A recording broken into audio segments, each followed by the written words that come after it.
Diqqat, dushanbadan tayyor turing. Hozirgina e'lon qilindi. Assalomu alaykum aziz tomoshabin, tezkor xabar va yangiliklardan birinchilardan bo'lib xabardor bo'lishni istasangiz, video ostiga bir dona like bosib, kanalimizga obuna bo'lishni unutmang. O'zgidromet 22 dekabr dushanba kuni uchun ob-havo prognozini e'lon qildi. Unga ko'ra, Toshkent shahrida havo o'zgaruvchan bo'ladi. Yog'ingarchilik kutilmaydi. Kechasi va ertalab tuman tushishi mumkin. Yo'llarda ba'zi joylarda yaxmalak kuzatiladi. Shamol shimol-sharqdan 3-8 metr sekund tezlikda esadi.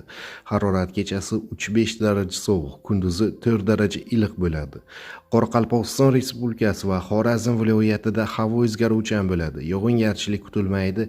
Ba'zi joylarga tuman tushishi mumkin. Yo'llarda ba'zi joylarda yaxmalak kuzatiladi. Shamol shimol-sharqdan 7-12 metr sekund tezlikda esadi. Harorat kechasi 1-6 daraja sovuq, kunduzi 0-5 daraja iliq bo'ladi. Buxoro va Navoiy viloyatlarida havo o'zgaruvchan bo'ladi. Ba'zi joylarda biroz qor yog'adi, tuman tushishi mumkin. Yo'llarda ba'zi joylarda yaxmalak kuzatiladi. Shamol shimol-sharqdan 7-12 metr sekund tezlikda esadi. Harorat kechasi 2-7 daraja sovuq, kunduzi 2-7 daraja iliq bo'ladi. Toshkent va Sirdaryo viloyatlarida havo o'zgaruvchan bo'ladi. Yog'ingarchilik kutilmaydi. Ba'zi joylarga tuman tushishi mumkin.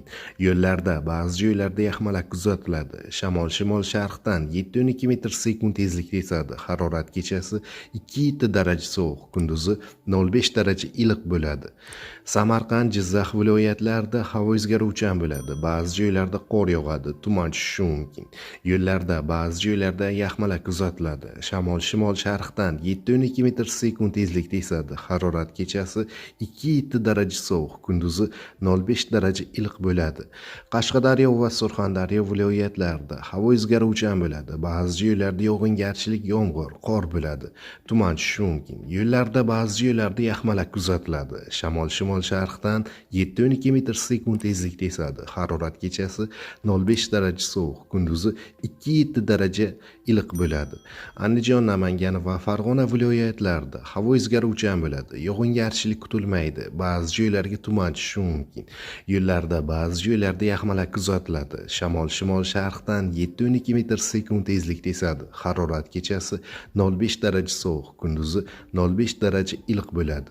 Respublikaning tog'li hududlarida havo o'zgaruvchan bo'ladi. Vaqti bilan qor yog'adi. Ba'zi joylarga tuman tushishi mumkin. Yo'llarda ba'zi joylarda yaxmalak kuzatiladi. Qor ko'chish xavfi bor. Shamol shimol-sharqdan 7-12 metr sekund tezlikda esadi. Harorat kechasi 8-13 daraja sovuq, kunduzi 0-5 daraja sovuq bo'ladi. Siz bugun o'z kanalda edingiz. Kanalimizga obuna bo'ling va bir dona like tugmasini bosib qo'ying.